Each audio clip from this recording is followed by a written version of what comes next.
Bismillahirrahmanirrahim. Assalamualaikum warahmatullahi wabarakatuh. Berita Al-Hijrah 7 September bersama saya Adi Herman Marzi dan juga jurubahasa isyarat Ahmad Hafiz Azamuddin. Dan berikut tajuk utama untuk malam ini. PDRM tidak menyebelahi mana-mana parti politik. Juga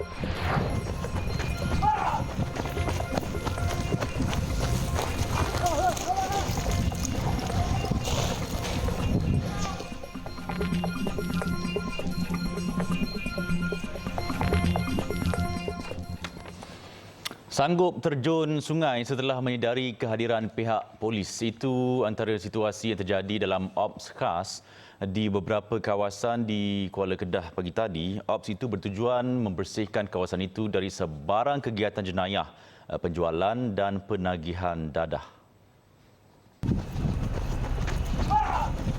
Sebaik menyedari kawasan jeti pendaratan siput diserbu, ada di antara penagih yang lari terjun ke dalam laut dan lari masuk ke dalam hutan paya berhampiran. Namun, cubaan mereka gagal apabila berjaya ditahan anggota polis yang telah mengepung seluruh kawasan itu.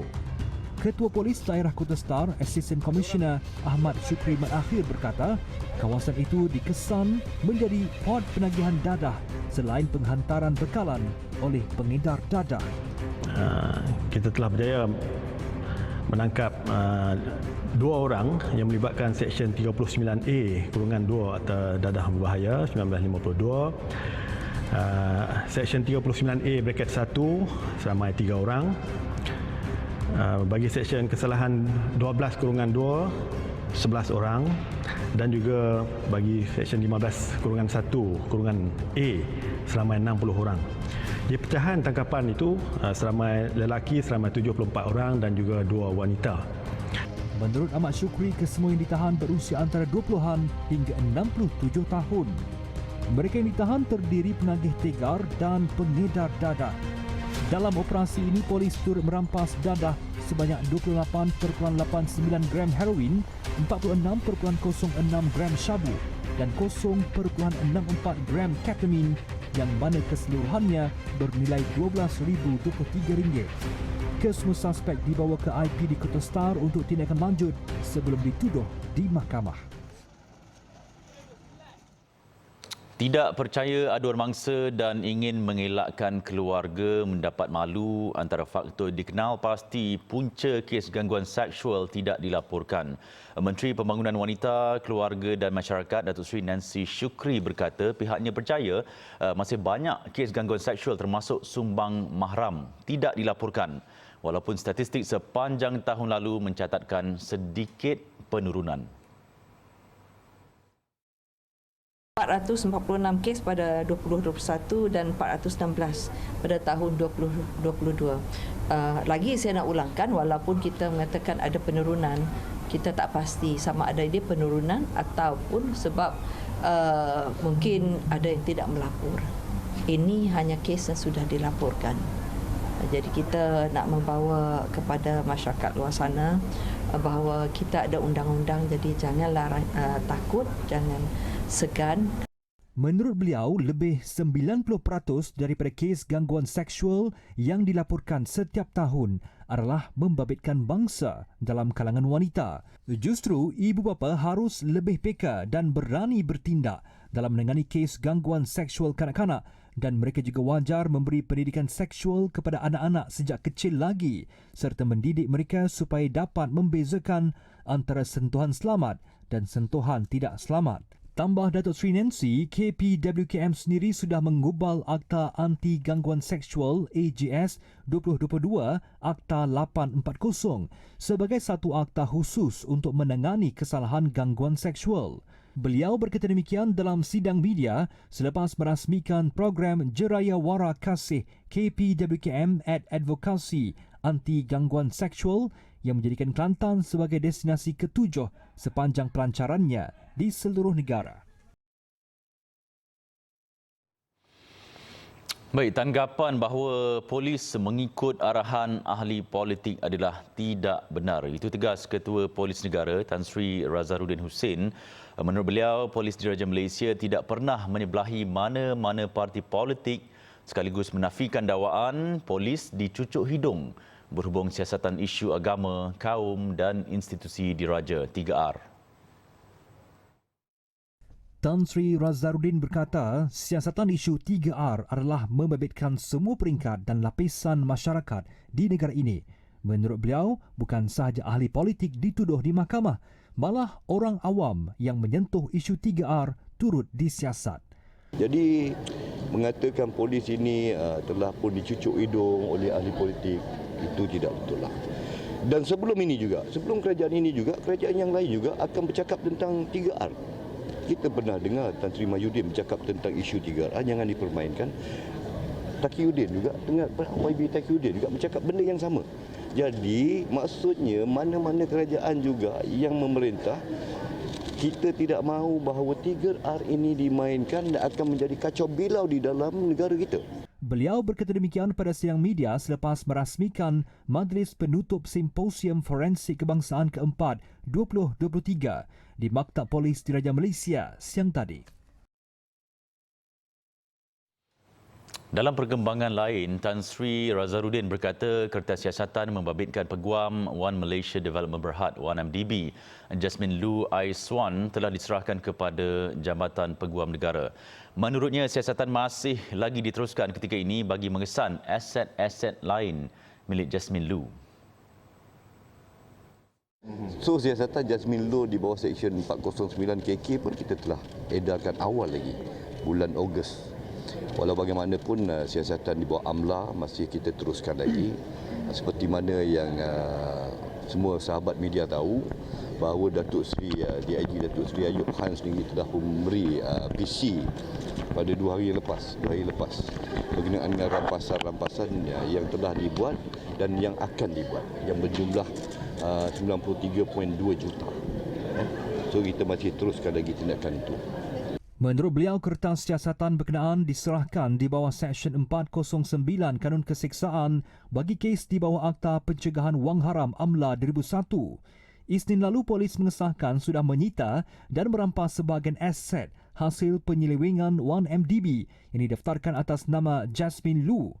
Aset itu merangkumi hartanah, akaun bank, lukisan, beg tangan berjenama mewah, jam tangan dan dokumen berkaitan dianggarkan bernilai 93.2 juta ringgit.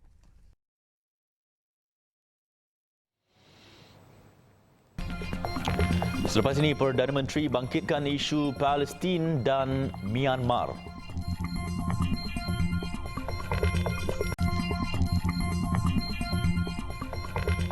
Kementerian Pertanian dan Keterjaminan Makanan KPKM memberi jaminan harga beras tempatan masih terkawal di pasaran ketika ini di sebalik dakwaan kenaikan harga beras putih import.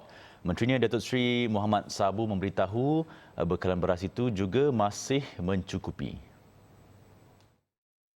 Menurut beliau, tindakan manipulasi beras itu sebelum ini sekadar syak sahaja kerana tiada aduan rasmi yang dibuat kepada kementerian. Yang pentingnya harga barang tempatan tidak naik, kekal dengan RM26 sekampit ataupun RM2.60 sekilo. Beras import dia bergantung pada pasar. Terkawal, masih terkawal. InsyaAllah terkawal dan mencukupi. Sebelum ini, KPKM mengesyaki wujud tindakan memanipulasi bekalan beras putih tempatan dengan menukarkan bungkusan kepada kampet beras import. Muhammad berkata tindakan itu dipercayai dilakukan segelintir pihak tidak bertanggungjawab demi meraih keuntungan mudah. Sehubungan itu, beliau mengarahkan tindakan terbabit segera dibanteras bagi memastikan bekalan beras putih tempatan sentiasa terjamin. Katanya ini kerana permintaan terhadap beras putih tempatan yang harganya dikawal kerajaan mencatatkan peningkatan agak mendadak susulan lonjakan harga beras import. Beliau ditemui media selepas menghadiri sesi dialog belanjawan 2024 KPKM bersama pemain industri dan pihak berkepentingan di bawah sektor padi dan beras di Mardi Serdang. Mengulas lanjut, Muhammad berkata isu subsidi dan sistem pengairan yang sempurna telah dibangkitkan oleh peserta yang hadir pada sesi tersebut.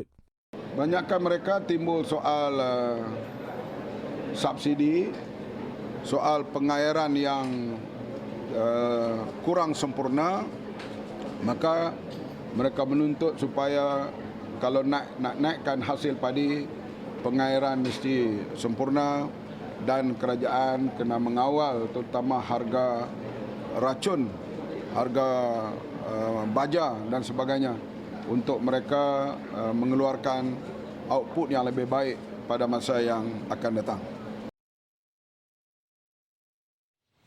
Kementerian Pendidikan KPM akan meneliti peruntukan khusus bagi perolehan peralatan melibatkan pendidikan sains, teknologi, kejuruteraan dan matematik STEM serta robotik dalam Belanjawan 2024. Ia sekaligus sebagai satu usaha untuk menjadikan anak muda di negara ini berilmu serta kreatif, inovatif dan mempunyai daya saing dalam aktiviti luar yang berimpak tinggi.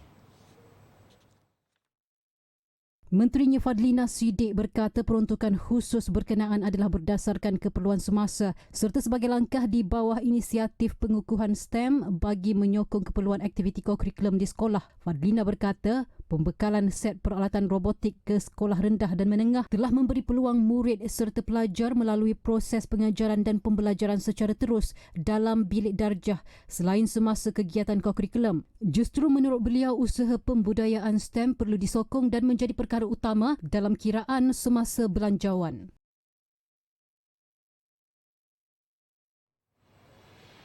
Bukan sekadar pusat jagaan semata-mata, Rumah Kebajikan Ahsana di Ibu Negara turut berperanan membantu penghuninya menimba ilmu di alam pekerjaan agar dapat hidup berdikari serta melatih keyakinan diri mereka. Selepas 2 tahun beroperasi, pusat itu berjaya membantu 18 penghuni dan 4 daripadanya telah keluar kerana sudah boleh berdikari dan menjalani hidup seperti insan biasa.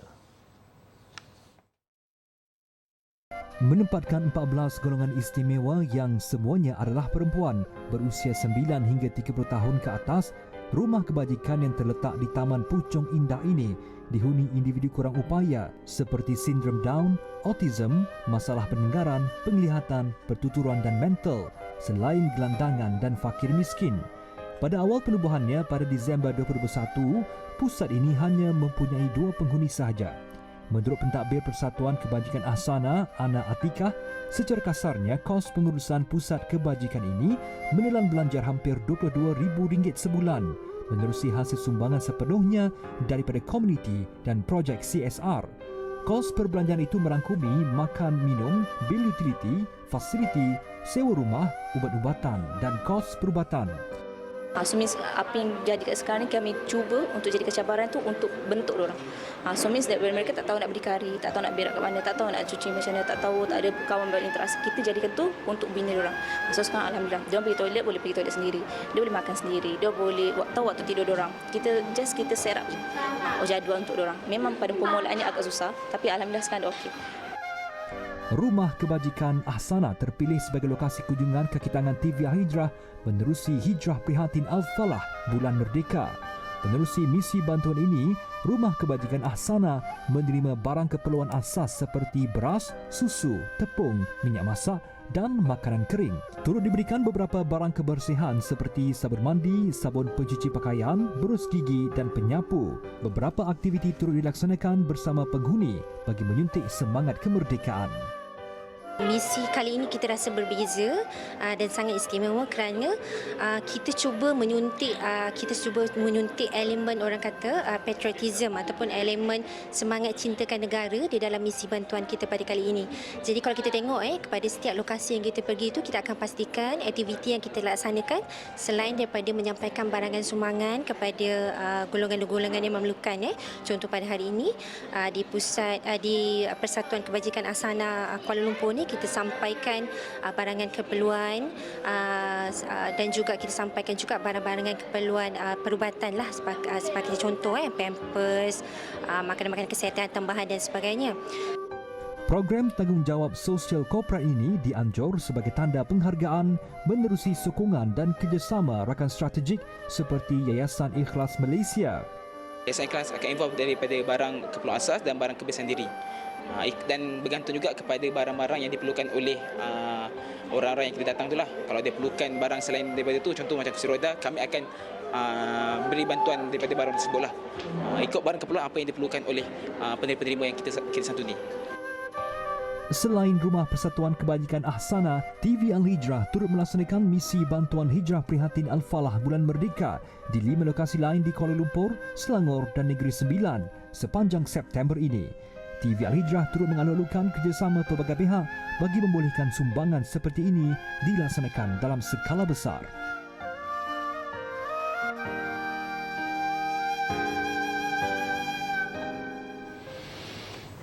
Bank Negara Malaysia BNM memutuskan untuk mengekalkan kadar dasar semalaman OPR pada 3.0%. Ini merupakan kali ketiga berturut-turut OPR dikekalkan pada paras tersebut. Dalam kenyataan sejurus berakhirnya mesyuarat Jawatankuasa Dasar Monetary MPC, BNM menjelaskan pada tahap OPR semasa, pendirian dasar monetary terus menyokong pertumbuhan ekonomi serta konsisten dengan penilaian semasa berkaitan dengan prospek pertumbuhan dan inflasi. Kenyataan itu menyebut MPC akan memastikan pendirian dasar monetary kekal kondusif untuk pertumbuhan ekonomi yang mampan dalam keadaan harga yang stabil. Menjelaskan selanjutnya, BNM berkata pendirian dasar monetary bagi kebanyakan bank-bank pusat lain juga dijangka kekal ketat. Ekonomi global terus berkembang didorong oleh keadaan permintaan dalam negara yang berdaya tahan dengan sokongan keadaan pasaran pekerja yang teguh. Bagaimanapun pertumbuhan global terus terjejas akibat inflasi teras yang kekal tinggi dan kadar faedah yang lebih tinggi. Perdagangan global juga terjejas disebabkan oleh peralihan perbelanjaan daripada barangan kepada perkhidmatan serta permintaan yang terus berkurangan dalam sektor elektrik dan elektronik E&E. Selain itu, BNM berkata pertumbuhan yang lebih perlahan daripada jangkaan di China turut menjejaskan ekonomi global. Sehubungan itu, bank pusat tersebut menjangkakan prospek pertumbuhan terus bergantung pada risiko pertumbuhan lebih perlahan, terutamanya disebabkan oleh momentum ekonomi negara maju yang lebih perlahan dan inflasi sebenar lebih tinggi daripada jangkaan, ketegangan geopolitik yang kian meruncing serta keadaan pasaran kewangan yang ketat secara mendadak.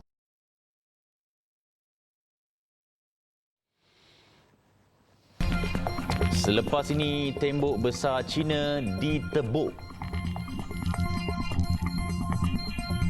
Muncak ASEAN ke-43 di Jakarta, Perdana Menteri Datuk Seri Anwar Ibrahim membincangkan isu Palestin dan Myanmar serta kerjasama ASEAN Pertubuhan Bangsa-Bangsa Bersatu PBB dalam mesyuarat dua hala beliau dengan Setiausaha Agung Badan Antarabangsa itu, Antonio Guterres. Dalam pertemuan itu, Perdana Menteri menegaskan Malaysia menyokong penuh hak rakyat Palestin untuk mendapatkan sebuah negara yang merdeka. Beliau turut menzahirkan kebimbangan terhadap perkembangan di Timur Tengah serta mengulangi keperluan bagi penyelesaian yang komprehensif, adil dan mampan dalam konflik Israel-Palestin ke arah mencapai keamanan serta kestabilan di rantau itu. Mereka turut menggesa kedua-dua pihak agar mengambil langkah positif secara aktif bagi membolehkan rundingan diadakan dan menjalin kerjasama untuk menyambung semula perbincangan ke arah mencapai keamanan yang berkekalan. Pada mesyuarat di luar sidang kemuncak itu, Perdana Menteri turut mengulangi komitmen Malaysia untuk menjalin kerjasama erat dengan PBB dan ASEAN terutama dalam usaha mencari penyelesaian yang aman bagi situasi politik di Myanmar. Pemimpin ASEAN dalam kenyataan pengerusi mengulangi pendirian mereka terhadap konsensus 5 perkara 5PC adalah kekal sebagai rujukan utama bagi menangani krisis politik di Myanmar. Datuk Seri Anwar dan rakan pemimpin ASEAN turut mengutuk sekeras-kerasnya peningkatan keganasan yang mengakibatkan penderitaan berpanjangan rakyat Myanmar, krisis kemanusiaan dan kemusnahan kediaman serta kemudahan awam selain kesan adverse terhadap kestabilan serantau terutama di sepanjang sempadan wilayah itu. Ketiadaan progres yang ketara dalam pelaksanaan 5PC oleh pihak berkuasa Myanmar meskipun mereka telah memberikan komitmen berhubung perkara itu pada April 2021 juga amat dibimbang ASEAN. Dalam pada itu, Datuk Seri Anwar turut menyuarakan pandangan bahawa India perlu memainkan peranan untuk meningkatkan liputan digital di rantau ASEAN. Menurut Perdana Menteri, kejayaan luar biasa India dalam menyediakan liputan digital terutamanya dalam perbankan digital dan kewangan di kawasan pedalaman negara itu harus dicontohi dan dipelajari negara ASEAN, khususnya Malaysia. Datuk Seri Anwar juga menggalakkan kerjasama ekonomi antara ASEAN dan India, terutamanya dalam memuktamadkan perjanjian seperti Perjanjian Perdagangan Barangan ASEAN-India menjelang 2025 dan memanfaatkan kepakaran pertanian India untuk pertanian pintar di rantau ini. Turut ditekankan kerjasama perubahan iklim dengan memberi tumpuan kepada tenaga boleh diperbaharui, pengurusan air dan pemeliharaan biodiversiti. Semasa pertemuan itu, Datuk Seri Anwar turut menekankan peranan penting India sebagai sekutu strategik serta mengucapkan tahniah kepada negara itu atas kejayaan mendaratnya pesawat angkasa India Chandrayaan-3 di Kutub Selatan Bulan. Selain Perdana Menteri India Narendra Modi, sidang kemuncak ASEAN India ke-20 yang diketuai oleh Presiden Indonesia Joko Widodo turut dihadiri Naib Presiden Amerika Syarikat Kamala Harris. Angka korban akibat taufan yang membawa hujan lebat dan mencetuskan banjir di selatan Brazil meningkat 36 orang. Banjir besar turut menyebabkan sebilangan penduduk terpaksa memanjat ke bumbung rumah untuk menyelamatkan diri. Lebih 1,000 penduduk sedang menunggu untuk diselamatkan. Ribut yang melanda sejak Isnin lalu itu juga menenggelamkan seluruh kawasan kejiranan di negeri Rio Grande do Sul. Banjir kilat serta tanah runtuh melenyapkan sebahagian besar kawasan yang terjejas, termasuk memusnahkan kediaman dengan air lumpur. Kerajaan tempatan memberi amaran dikhawatiri keadaan boleh menjadi semakin buruk. Ratusan anggota penyelamat, polis dan sukarelawan bertungkus lumus untuk mengakses kawasan yang terputus hubungan akibat banjir. Menurut pihak berkuasa, bencana itu menjejaskan sekurang-kurangnya 52,000 penduduk dan 10 bandar secara keseluruhan dengan lebih 5,300 mangsa banjir terpaksa meninggalkan kediaman mereka. 2 individu ditahan selepas disyaki menggunakan jengkaut untuk menebuk tembok besar China yang didakwa bagi mengurangkan tempoh perjalanan. Polis di wilayah Shaanxi menjejaki jentera yang digunakan untuk menggali jalan pintas melalui dinding tinggalan struktur besar dibina Maharaja China untuk menghalang penceroboh asing. Suspek mengaku menggunakan jengkaut untuk mencipta jalan pintas dengan menebuk dinding dalam usaha mengurangkan masa perjalanan, lapor media kerajaan. Individu tersebut adalah seorang lelaki berusia 38 tahun dan seorang wanita berusia 55 tahun. Pembinaan tembok besar yang dipecahkan kepada beberapa bahagian yang keseluruhannya sepanjang ribuan kilometer bermula abad ketiga sebelum Masihi dan berterusan selama berabad-abad. Bahagian tembok besar yang terjejas terletak kira-kira 6 jam pemanduan ke barat Beijing yang dibina dinasti Ming China pada abad ke-14 hingga ke-17. Suspek telah menyebabkan kerosakan tidak dapat dipulihkan pada dinding era Ming yang digambarkan sebagai bahagian agak utuh dengan nilai penyelidikan yang signifikan. Baik, sekian untuk malam ini. Saya Ari Herman dan jurubahasa isyarat Ahmad Hafiz Azamuddin. Satukan ummah dengan ilmu bagi memperkasa Malaysia Madani. Assalamualaikum warahmatullahi wabarakatuh dan selamat malam.